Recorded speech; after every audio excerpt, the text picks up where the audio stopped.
This event marks the first in a series of virtual convenings in which we'll share insights from the Dairy Soil Water Regeneration project, beginning with an assessment of the health of dairy forage fields. While we're super excited about the excellent panel we have lined up, we're equally looking forward to the follow-up discussion. Your comments and engagement will be a key part of the conversation. Before we dive in, a few housekeeping updates. First, this webinar will be recorded and only the Soil Health Institute, Nutrient, and Dairy Management Inc. are able to distribute the recording. Second, regarding the webinar protocol, if you have any comments throughout the webinar, please use the chat. And then if you have any questions, please use the Q&A feature, which will make it easier to include in the discussion following the panel contributions. Now we'll move forward, and I'll start by introducing myself. I'm Kathy Boomer. I am the scientific program director for the Foundation for Food and Agriculture Research. I work in our Vibrant Agroecosystems priority area, which is one of three. We also focus on sustainable agricultural systems and human health, connecting agriculture to nutrition, food quality, and public health. I'm honored to kick off this webinar series, highlighting the innovative and hard work underway to strengthen the resilience of our dairy agricultural systems. And excited to tell you a little bit more about the project. The Dairy Soil and Water Regeneration Project has grown from a 5-year project started in 2021, a project that FAR co-funded, to a program that now will span 8 years and bring together $23 million in funding, including support from DMI, Nutrient, Nestle, and Starbucks. This in itself is amazing because we all know the challenges of conducting this kind of research and also the need for long-term data. The collaboration is led by DMI in close work with the Soil Health Institute, 7 universities across the nation, USDA, ARS consultants, and farmers.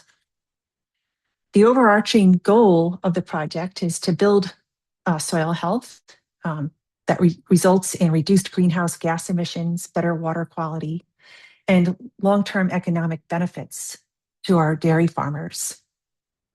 There are 3 objectives to the project. The first 2 are very tightly connected. They focus on soil carbon sequestration for regional dairy feed rotations and soil health and water benefits more broadly. And then another exciting prong of this research is the development of novel manure-based fertilizer products that can really reduce the dependency of external products, lead to a closed loop system that we all know will be more resilient over time. Today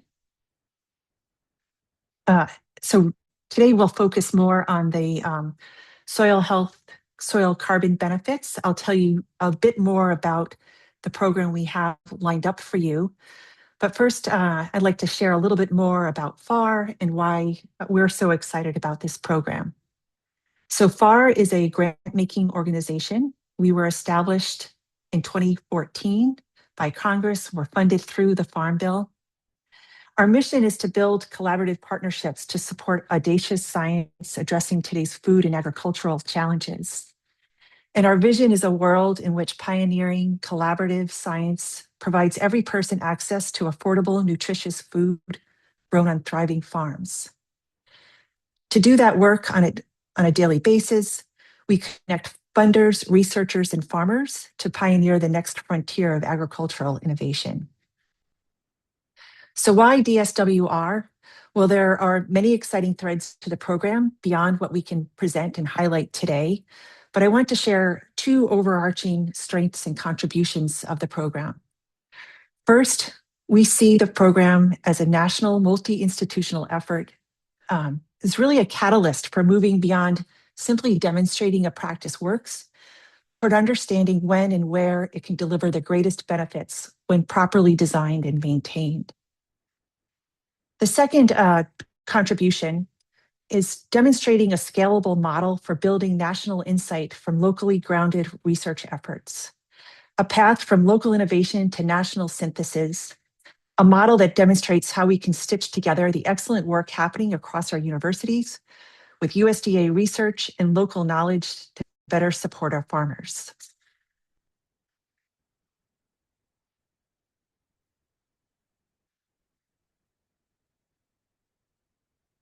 With that, let me demonstrate or share some examples of that work by highlighting the lineup for today.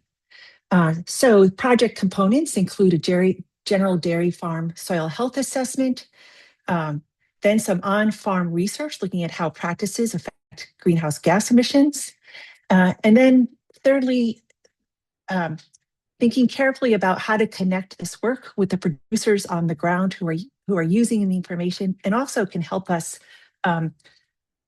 increase the value of that information.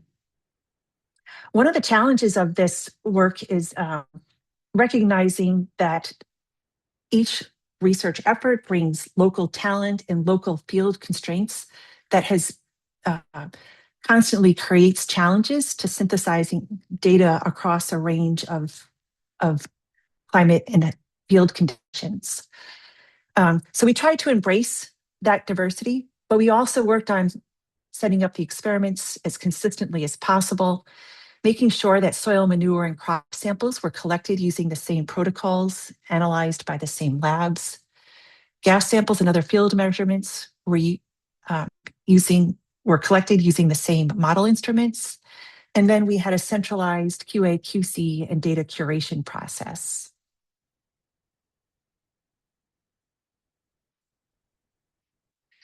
So for today, we'll have a chance to look at the findings of that national survey of soil health, the baseline survey conducted on commercial dairy farms.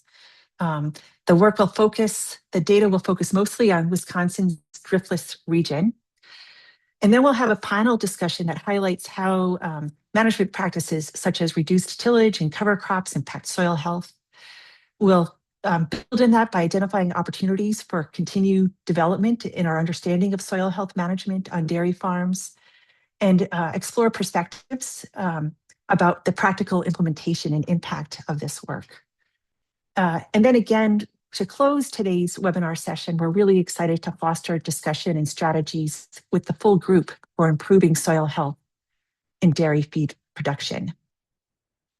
So with that overview, I'm excited to pass the ball and introduce my colleague, Dr. Mara Cloutier from the Soil Health Institute.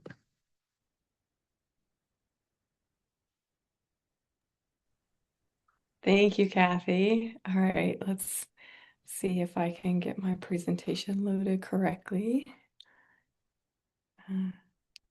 Yes. Presenter view. Okay, can you see my title slide, Rachel? Perfect. Okay, thank you for the introduction. I'm really happy to be here. So to move us along in our program, we're looking at assessing the soil health of dairy forage fields, insights from the Dairy Soil Water Regeneration project. But first, I want to take a moment to thank our sponsors and supporters, to include Dairy Management Inc., obviously Kathy and the Foundation for Food and Agriculture Research, Nutrient, Starbucks, Nestle, the Innovation Center for U.S. Dairy, all the farmers that put up with me and let us come sample and gave me their management data, our soil sampling crews that took the samples, Foremost Farms, Discovery Farms, and Joshua Camps for helping us find the farmers, and then for intellectual contributions from our partners at the University of Wisconsin-Platteville. So today we are talking about soil health, and I think it's important that we start with a definition. The Soil Health Institute uses the same definition as the USDA NRCS, which is the continued capacity of soil to function as a vital living ecosystem that sustains plants, animals, and humans. And so when I think about soil health, some of the questions that come to mind are related to whether the soil is efficiently and effectively storing water and nitrogen and phosphorus for plants, if it's providing a good habitat for the microbes and macroorganisms that live there, After a rainfall, does that water move into the soil or does it run off? There may be other questions that come to mind for you too, but those are just some of the ones that I think about. The USDA NRCS has also defined 4 universal soil health principles, and those are to minimize disturbance, to maximize living roots, to maximize soil cover, and then to maximize biodiversity. And while these principles are universal, the actual implementation and the limits of a healthy soil are going to be highly dependent on the region. So climate, the soil types, and the cropping system under investigation are all things to consider here. Now that we have our definition, we can move on to the objectives of this study. There are 3 main objectives of the soil health assessment. One was to provide farmers with information needed to understand how healthy their region's soils are under different management practices and how healthy they can be. To provide co-ops with the information needed to understand how healthy the soils in their supply shed can be to support resource allocation. And then to fill scientific knowledge gaps about the state of soil health on commercial dairy farms. And while we would have loved to have been able to sample everywhere, we had to select just a few regions to sample. And I've outlined those regions here in the cyan color. And we chose these regions because they have high populations of milking cows. But I just want to give you like a snapshot of the geographic extent in which we had done this survey. And I've sort of zoomed in on Wisconsin here since we're focused on the Driftless region. And each of those dots in the Driftless region represents a sampling location. So you can get an idea of how representative our sampling was across the Driftless region there in Wisconsin. From the 31 farms that we sampled, we were able to collect samples from 56 fields, and those farms represented about 9,000 milking cows. And we talked about where we measured. Let's talk about what we measured. Every sample that we collected across this task one, the soil survey, we measured 3 main soil health measurements. Soil organic carbon. Some of you may be more familiar with soil organic matter, which can be approximated by multiplying soil organic carbon by 1.72. And this is indicative of soil structure, microbial activity, water retention, and nutrient availability. Aggregate stability is an assessment of soil structure and resistance to erosion. High stability improves aeration and water movement, 2 things that are really important for crop growth. And then carbon mineralization potential is the amount of CO2 produced by microbes after rewetting the soil. Increased carbon mineralization potential indicates a greater capacity to cycle plant residue and nutrients. So now we've talked about the objectives, where we did the study, and then what we measured, and now we're going to move into the management systems. If you don't know, though most of you probably do, field management is highly dynamic and diverse. No 2 farmers farm the same way, unless maybe they're non-competitive siblings.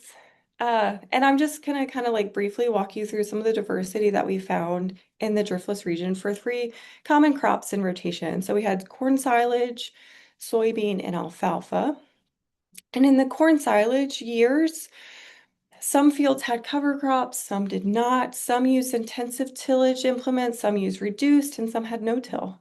And those tillages could have been in the spring or the fall or both, depending on needs and farmer comfortability. And for the soybean years, it was very unlikely to find a cover crop. It was also very unlikely to find intensively tilled implements being used. So those entries in the rotation mostly used reduced or no tillage. And again, those could have been in the spring, fall, or both. And then alfalfa, most of what we found was 4-year alfalfa stands. And in between the alfalfa years, there would not be tillage, but there would be tillage either pre-plant of that alfalfa or at termination. And again, that tillage ranged from intensive tillage practices to no-till. So you might be getting a sense of it's really hard to group these fields for assessment based on general categories of incorporating whether they cover cropped and whether they reduce tillage due to just the high variance across rotations. And we see this at the Institute, this diversity of management, as an opportunity to leverage and connect back to the soil health principles. So we've been developing 2 continuous management indices as a way to quantify a couple of the principles. The first one that I'm showing you here is our physical disturbance index. And this ties back to that minimizing disturbance soil health principle, right? Our physical disturbance index was adapted from the STIR rating by NRCS, if some of you are familiar with that rating.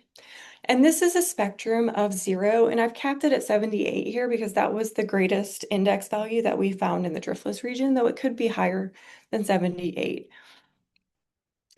And I'm giving some examples of some implements and what their values would be for this continuous management index. So a no-till planter would have a value of 2. A disc at a 4-inch depth would have a value of 23. A combination ripper at a 6-inch depth would have a value of 37. And then a mobile plow at an 8-inch depth would have a value of 66.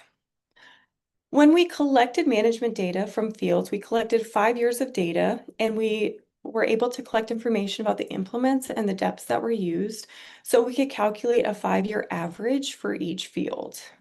And those 5-year averages ranged from 0 because we had 1 or 2 long-term hay fields that we sampled, all the way to 78. But the majority of the fields were less than 12, indicating that many of the fields in this region that we sampled had pretty low physical disturbance values already. The second continuous management index that we developed is the Living Roots Index, and you might have guessed it, this ties back to the soil health principle of maximizing living roots. And this is also a spectrum that goes from 0 to 100. A 0 would mean that there were never any living roots in the soil, and 100 would be equivalent to a long-term hayfield or a pasture. Here, I'm using 3 rotations to demonstrate how we calculate this index. So I've got corn only, a corn cover crop soybean rotation, and then an alfalfa corn with a cover crop in the rotation. Again, I'm just showing 5 years because that's how much data we collected. So in a corn-only rotation, our living roots index value would be 34, which means that for 5 years, there were living roots in the ground for about a third of the time. And in the corn cover crop soybean rotation, that increases to 65 due to the cover crop, right? So now over a 5-year period, there were living roots in the ground for about 2/3 of the time. And then in this alfalfa corn cover crop rotation, that value increases to 85, both due to the perenniality, right? So we've got that alfalfa and the cover crop that's in that rotation. The range in the region was 28 to 97 with a mean of 70. So living roots were in the ground on the fields for an average of 70% of the time over the 5-year period. All right. That was a lot to take in, but I wanted to provide some context for how we conceptualize these 2 management indices for when I show the results, because now what we've done is we've classified the fields that we sampled into different categories. So we have a high tillage and a low tillage category for the physical disturbance index, and then we have a low living roots and a high living roots category for the living roots index. So I'm going to first show the results comparing the high tillage and the low tillage fields. So we can answer this question: does minimizing physical disturbance show improvements in soil health, specifically in these dairy forage fields? So this is a table where I have the 3 soil health measurements. Again, that's organic carbon concentration, aggregate stability, and carbon mineralization potential. And the average values of those 3 measurements for high tillage fields, values for the low tillage fields, and then the difference between the 2. And so what we see here is that there is a 7% increase in organic carbon concentration in the low tillage fields, though not significant, still trending in the direction that we would expect. There's a 22% increase in aggregate stability and a 9% increase in carbon mineralization potential, though again, not significantly different, but still in the right direction. And then I'm going to show you the results where we're looking at, does maximizing living roots show improvements in soil health? Table set up the same way with the 3 soil health measurements, and now we're comparing low living roots, high living roots, and then showing the difference. And again, we see a non-significant increase in soil organic carbon with the high living roots compared to low living roots fields, 28% increase in aggregate stability, and a 19% increase in carbon mineralization potential. So we see that in these row crop systems, implementing the soil health principles results in increases, measurable increases in soil health measurements. But there's another question that we can answer that's really valuable too, which is how much healthier can soil become? As we think about, what else is possible? What more can we do? How much better can it get? Right? To answer these questions, we think about finding what we call a reference system, a system that is on the same soil types and in the same region as the row crop systems we're comparing to that optimizes the soil health principles. Here, I'm showing two pictures of adjacent fields that demonstrates this. One field, the field on the right, has implemented three of the four soil health principles. So living roots, soil cover, reducing physical disturbance. And we see that after a really intense rainfall event, the field that's implemented the soil health principles has been able to maintain its soil health, its functionality. Visually, we can see that because we can see that there's aggregates, right? It's maintained its structure. Those plants are alive and they have access, those roots have access to water, air, and the nutrients that they need. And so for the context of the Dairy Soil Water Regeneration Project, the fields that best reflected the soil health principles were well-managed rotationally grazed pastures. And so what I'm showing you here in this table again is the soil health measurements that you've already seen. And now I'm showing a comparison of the row crop fields, so all the fields, the row crop fields put together, versus the grazed pastures, those rotationally grazed pastures. To answer this question, how much healthier can soils become? And instead of showing it, labeling the change from the two systems as a difference, like I did in the earlier graphs, I'm now calling this the opportunity gap. So if row crop systems were to optimize the four soil health principles, what's the opportunity to improve soil health? And we see that these grazed pastures have a 13% increase in organic carbon concentration. Again, it's not significant, but it's trending in the right direction. We see a 36% increase in aggregate stability and a 56% increase in carbon mineralization potential. So what seems to be working in this region? To wrap up, right? Well, I just showed you those rotationally grazed pastures have the greatest soil health in the region. Again, these are going to be well-managed rotationally grazed pastures. And putting the soil health principles into practice in these row crop systems shows measurable soil health improvement. We were able to demonstrate that here in the Driftless region. So that wraps up, my presentation. We do have a regional report of the results that shows the tables that I went through and some of the other information, and we will be sending out a link to that report after this webinar. But it's time to transition to our panel. So we have three really amazing panelists. I'm super excited for this panel. We've got Dr. Dennis Bush. He's a senior scientist at the University of Wisconsin-Platteville, whose work centers on applied agroecosystem research with an emphasis on pasture and crop livestock systems, soil and nutrient dynamics, and long-term field experimentation. And then we have Rachel Turgeson, a Wisconsin dairy and row crop farmer and Vice President of Member and Corporate Relations and Sustainability at Foremost Farms USA. And then we have Jack Herricks, a Wisconsin dairy farmer at his family's multi-generational Herricks Dairy Farm in the Driftless region, which milks 600 crossbred Holstein, Jersey, and Brown Swiss cows and grows crops on 1,500 acres. The Herricks family has been recognized with the Sand County Foundation's Aldo Leopold Award for their conservation efforts. And the way this is going to work is we get our panelists on the screen here. Let me just stop sharing. Is we have a couple of preloaded questions for each of the panelists. And so we're going to start with those, and then we're going to take questions from the audience. So it would be wonderful if people have questions, if they can put them in the Q&A box, because that's what I'm going to be monitoring as I pull questions for the panelists. Thank you all for joining today. It's so nice to see everyone together. Jack, I'm going to kick it off to you first. So you have a lot of experience implementing no tillage and using cover crops on your 1,500 acres that you're growing crops on.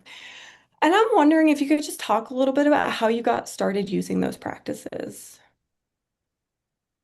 Okay, so it's been a long journey.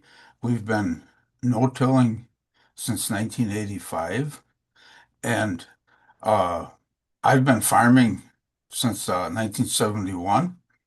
And so we're all kind of a product of our environment, so to speak, of our environment, of how we're raised. And so I'm uh, farming on the farm that I was raised on, and my father was a frugal German sort of guy and very sparing. And one thing that he absolutely didn't want to happen on his farm is that there'd be erosion.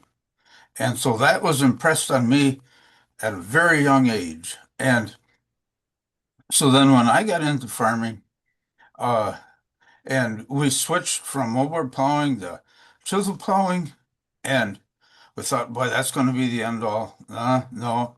And you have to realize in the area that we farm in, instead of talking about topsoil in feet, we talk about the amount of topsoil in inches. And that topsoil is just such a precious resource that I realized, fortunately, early in my career that, hey, we got to just keep this here.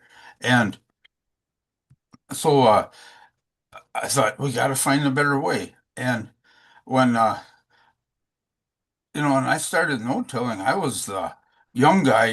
My neighbors, they had, on each side of me, they had farmed for 25 plus years. And the one neighbor was telling me, before you plant, Jack, you got to have this ground so it's worked up just like ashes.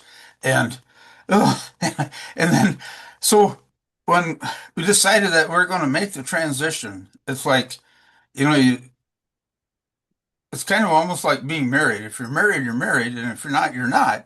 And so when you get into no-till, you're going to be a no-till guy. And so I bought a no-till planter, and the local implement dealer brought it out, and he was going to help me get it set up. And he says, "Well, Jack, you're not ready." And I said, "Yeah, we're going to plant into this um, sod field here."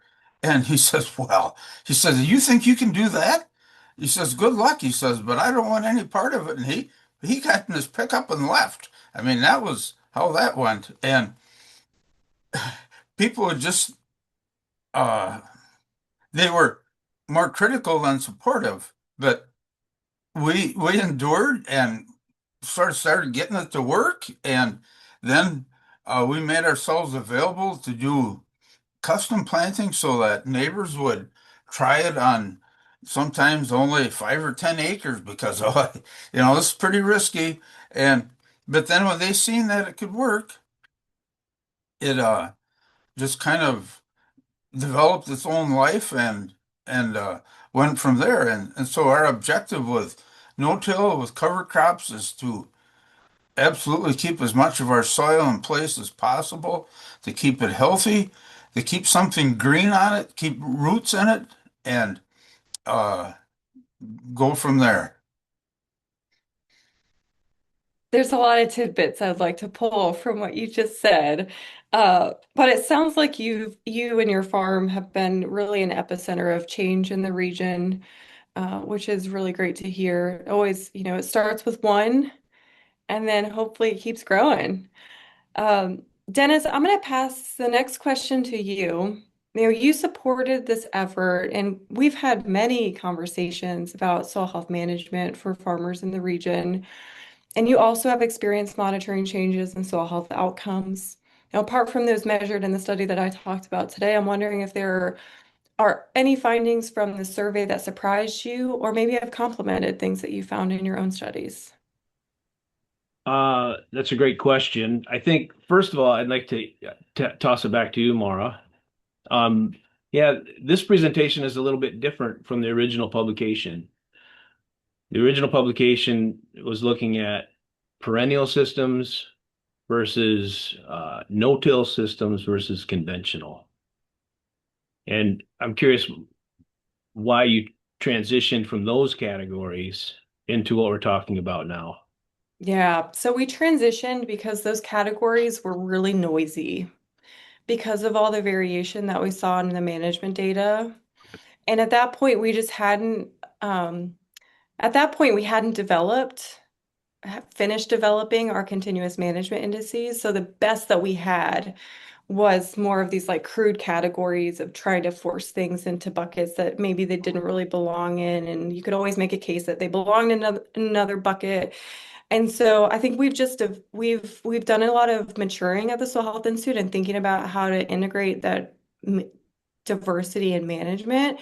And so that's why what I showed today was using those continuous management indices, because I think that's more reflective of it just takes advantage of the diversity that we see, and it puts things on a spectrum instead of saying no, this all the fields have to either be using cover crops and no tillage or no cover crops and intensive tillage, because that was not what we found.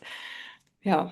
I think too, it's interesting. I mean, you're looking at them still kind of categorically and binary somewhat, but I think these categories interact pretty strongly with each other.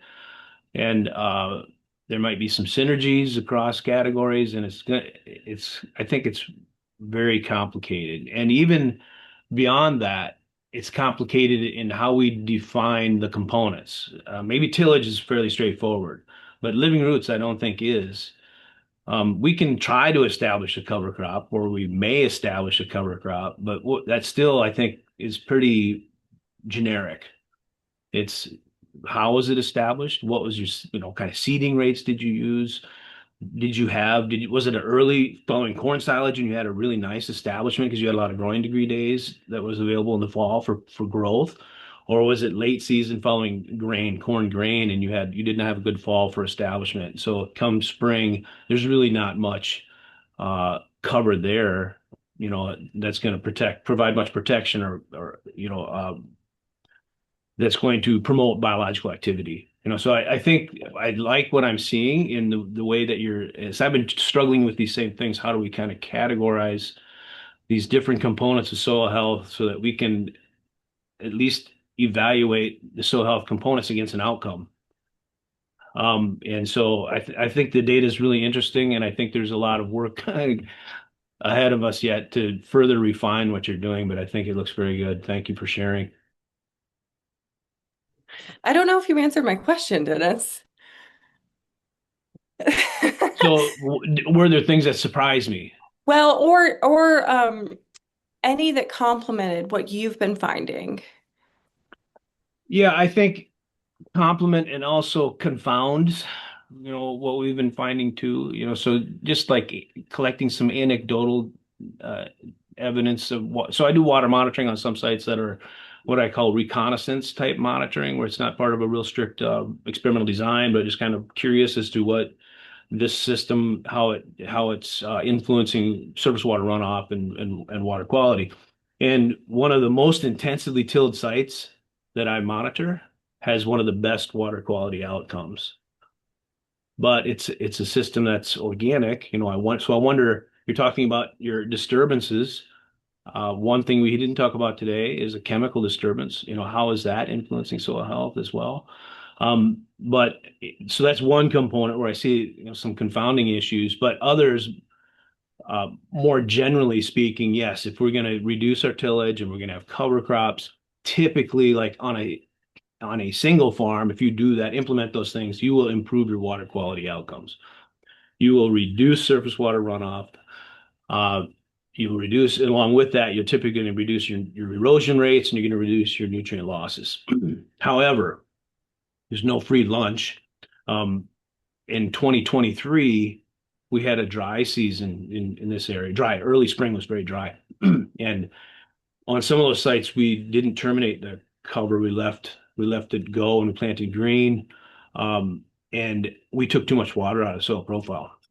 And then we had about a 20 to 25%, I think, reduction in corn silage yield on those acres. And then so the next year, we were kind of gun shy about it. And so we terminated early. And then we saw, I think, an impact on our water quality outcomes, in that we had higher runoff rates, we had higher erosion rates, and higher nutrient losses. So it's the interesting thing too, I think, about managing these systems for soil health It's really dynamic, and you have to be adaptive, I think. But again, I think what we're seeing in your data complements what we're seeing in ours, and then but there are some scenarios too. What makes me kind of scratch my head a little bit. Yeah. Thanks for sharing that, Dennis. Rachel, you came off mute. Was there something you wanted to add? No? Okay. Well, my next question's going to you anyways. So you saw the results of ours, snapshot of what soil health looks like on commercial dairy farms. You've heard a little bit about Jack's story about getting started with these practices and a little bit more detailed or different type of information from Dennis about soil health management, what it means for, water cycling and other things. And I'm hoping that you could maybe comment on how soil health is integrated into Foremost sustainability framework. Thank you for that question. And I'll first start by saying a little bit about who or what Foremost Farms is. So, Foremost Farms is a member-owned dairy cooperative. We have 600 dairy farm families located in 7 states across the upper Midwest. And these farms are all very unique, as what was alluded to in some of your comments, Mara, right? They have a lot of diversity in production systems, size, and scale. So at Foremost Farms, things like soil health are integrated into our responsible dairy strategy through elements like our environmental stewardship commitment, farm resilience, farmer livelihood, and long-term cooperative value. And we recognize that, it's important to have farms that are willing to step up through voluntary engagement, and again, to leverage their expertise and things that they're interested in.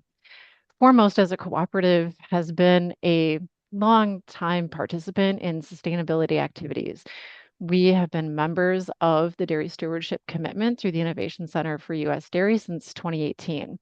And as a part of that commitment in 2020, when the Innovation Center for U.S. Dairy launched their 2050 Net Zero initiative, Foremost Farms became a very active participant from the onset, recognizing that we as a dairy cooperative had a role to play with our farms in facilitating, bringing them to the table. And we've really approached sustainability with our dairy farm families with kind of a three-legged stool approach.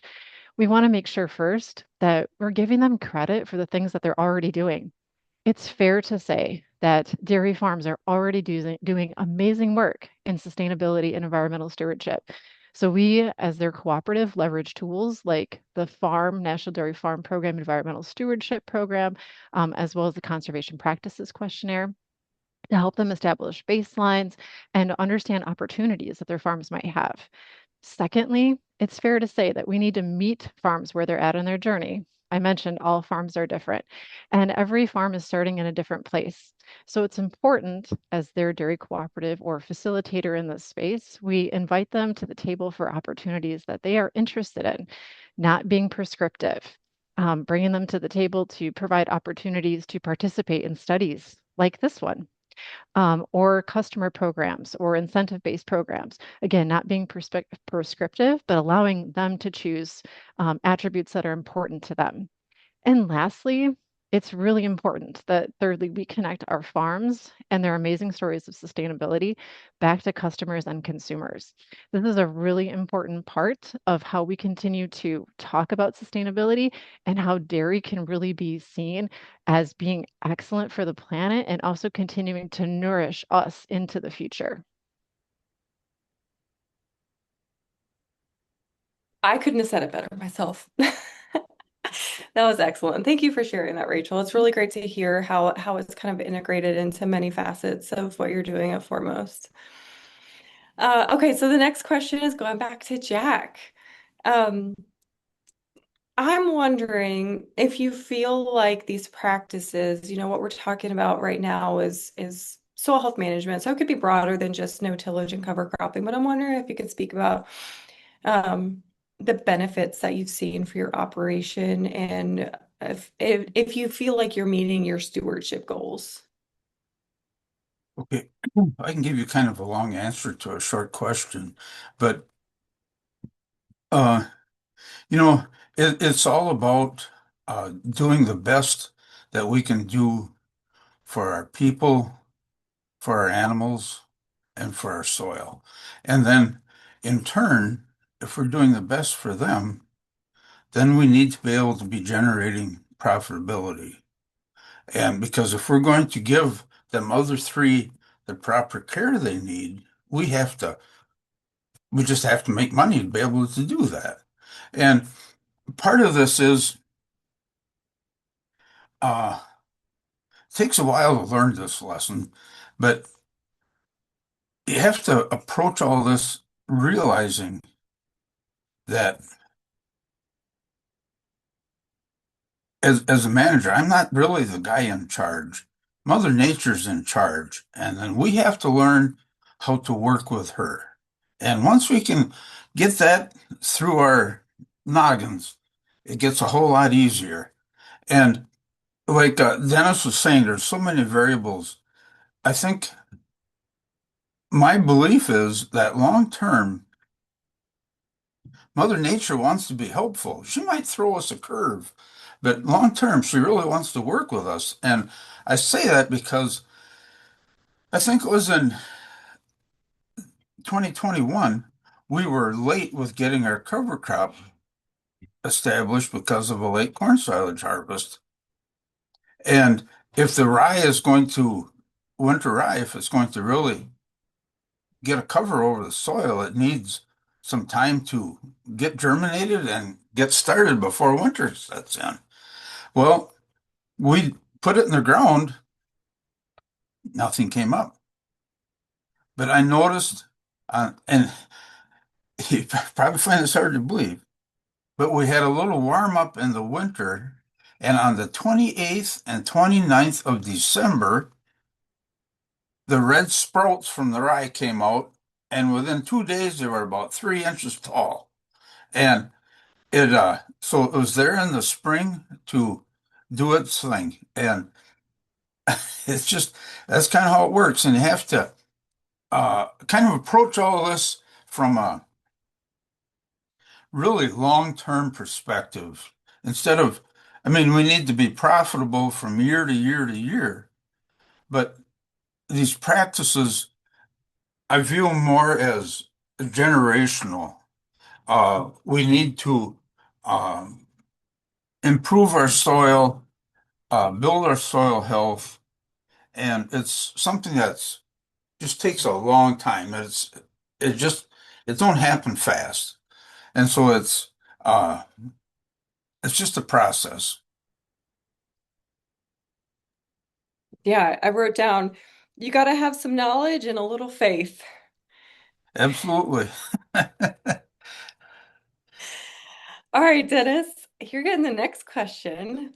I'm hoping you can speak a little bit about whether you're seeing farmers still adopting these sort of practices, the people who maybe haven't been using them in the region, or do you think like adoption has plateaued? I don't think it's plateaued. I think we're seeing continued adoption, especially, around the use of cover crops and um, in the interaction with between manure application and cover crops that I've been seeing has been really interesting. So our dairy farms locally pretty innovative, and as soon as their corn silage is harvested, they're immediately, like even that day, drilling in their cover. Either it's like a winter rye or a winter barley or something like that. And typically they're getting fairly good growth. They get 12 inches of growth on that cover crop, and then they will go into that living cover crop and inject manure with a low disturbance manure injection toolbar. And I think I did some, again, anecdotal data collection, went out and did the rain simulations on some of these sites where they're injecting manure into that living cover crop, and it has a very good result, I think, from what we're seeing initially here, in that there's very little runoff. So when we do the rain simulations, we hit it pretty hard with the rain event. So we're raining at about 2.75 inches per hour. That's our rainfall rate. And then we'll do that for a day. In the first day, we do that rain simulation, and we wait until we get runoff from the plot. These plots are 1 meter by 2 meter. We pound them in the ground. And as soon as we start getting runoff from that plot, we run it for 30 minutes additional. Then we shut it off. Then we go back the second day and we do the same thing again. Again, we're raining at almost 3 inches per hour. Once we start getting runoff, we time it and we wait for 30 minutes, collect the sample. And on some of these sites, we're only getting a couple liters of sample collected, very, very small volume of water.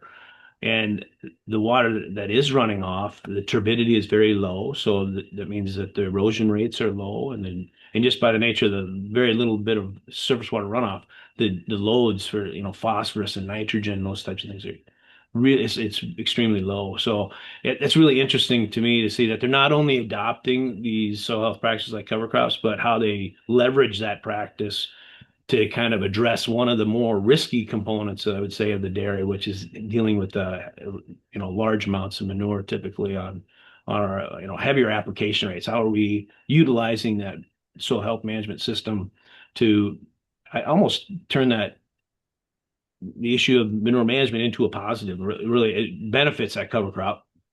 And the cover crop, then by its enhanced growth, is reducing the negative environmental outcomes. So I thought we'd see more like of a reduction in cover crop use after that 2023 drought, where I think we did, take some reductions in yields the next year. But I think I don't, just as I travel the area, I don't see that happening. I think there's more and more. And I think one of the things that helped that too is the local farmer-led watershed groups are real active in this area. Lafayette County, the Lafayette Ag Stewardship Alliance, Joe Davies County, the Soil and Water Health Coalition.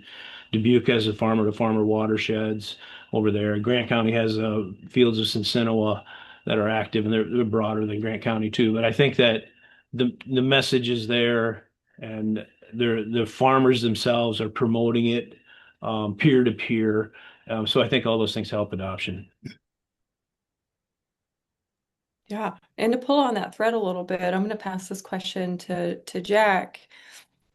If a farmer wants to start using cover crops or move to a more reduced tillage system, where would you suggest that they get started?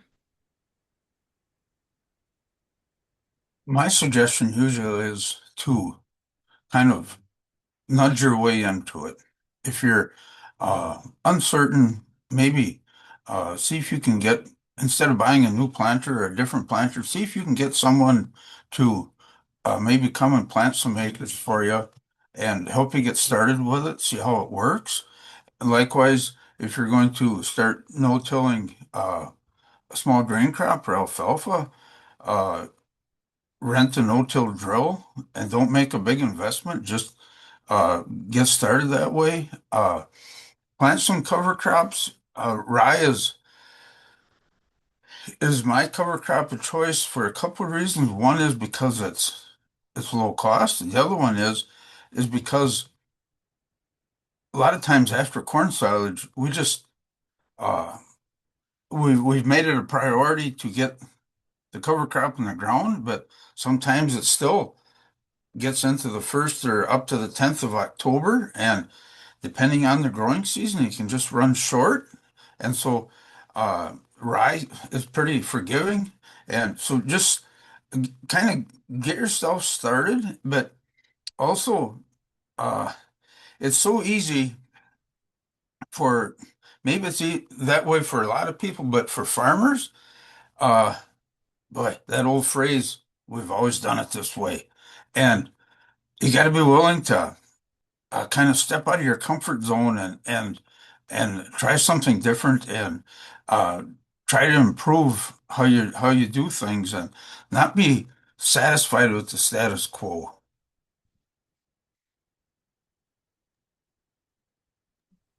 And Mara, if you don't mind, I'd like to go back to one of Jack's other comments earlier about these practices being kind of generational almost. And I think, for a lot of maybe the soil health metrics, those are very slow moving measurements.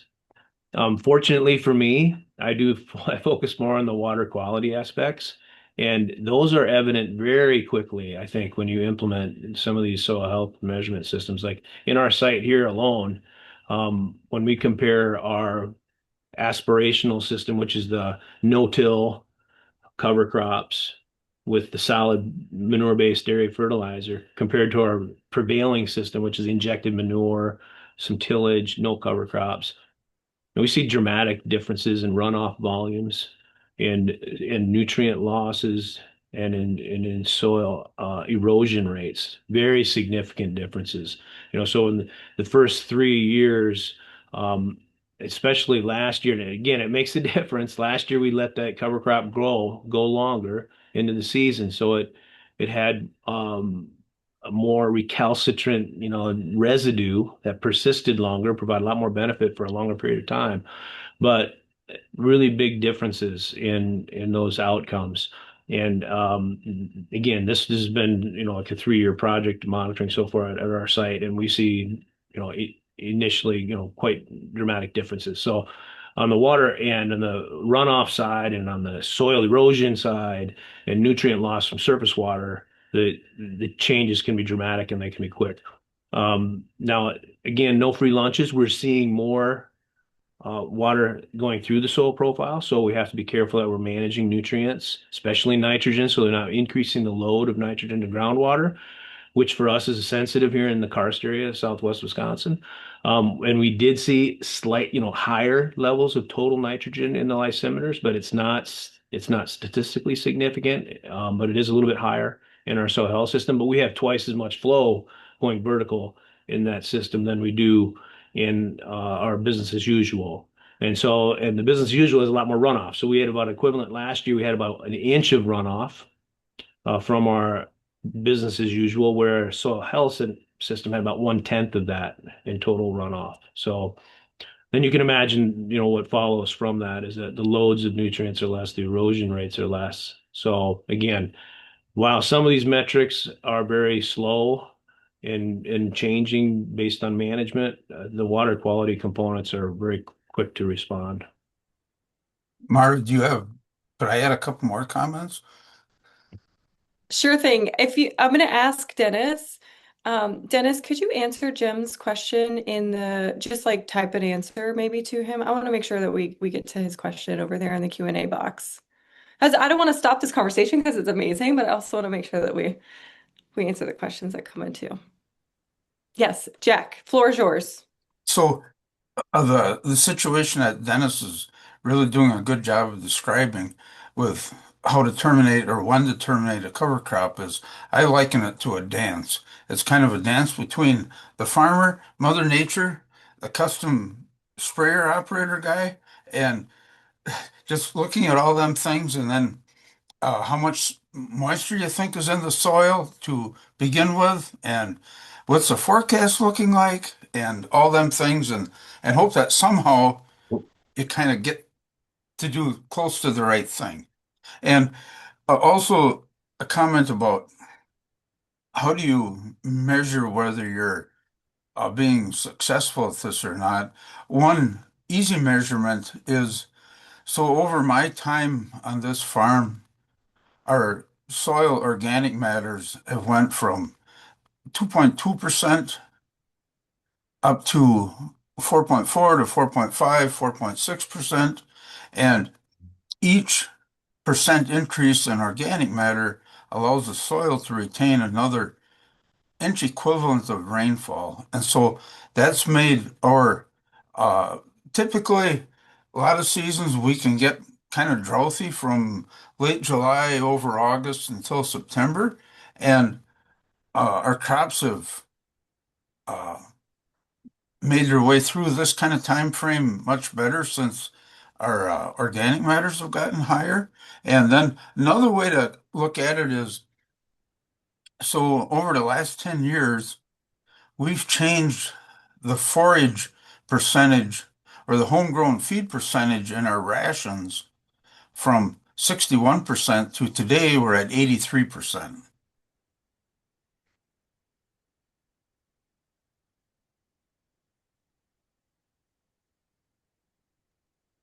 That's really impressive to hear that you're growing more of the forage that you need today than you were able to years ago. Yeah, Rachel's like shaking her head too. Yeah. Yeah, and it's so pertinent to this topic today, right? Because when we look at the carbon footprint, right, associated with dairy farms in the most recent life cycle assessment that DMI produced, 26% of any farm's footprint is associated with feed production, right? So again, all of the work on projects like this and other projects like this into the future. Again, provide great data that can serve as a baseline and also create new market opportunities for dairy farmers in the areas of carbon, water quality, and soil health as well, which again is that financial attribute. Yeah, and Mara, if you don't mind me breaking in here too again. So Jim Eckberg's question was looking at soil health. Typically we're using empirical data and comparisons to predict outcomes. And what's the future of this? Of trying to understand soil health and relate outcomes. And I think one thing that I like that I'm working on too, I think is real interesting is utilizing low-cost sensing data, sensors to develop real-time monitoring networks that can provide, more instantaneous, like real-time feedback to producers. That's another problem with the research, is that the lag time from when we do, we experience an event and we analyze the data and we share the outcome. By the time we get the data out, a lot of times it's hard to remember the situation that occurred, during that monitoring period. But if you can look at, just like a farmer uses their cell phone to look at rainfall predictions and rainfall amounts, I think there should be a value in there that says, well, here's your rainfall, but here's your effective rainfall because you lost 22% of that rain event, or maybe you kept all of it. Maybe your effective rainfall is 100%. But I think that kind of feedback, that instantaneous, not instantaneous, but real-time feedback, can really help them better relate management to outcome and help them, incorporate that information into the decision-making process. So it was a good question. Yeah, thanks for expanding on that answer a little bit for us, Dennis. So it is time to wrap up and pass the mic back to Kathy. I have many more questions. I wish we could answer them all, but y'all, thank you so much for taking the time and for sharing your insights with us.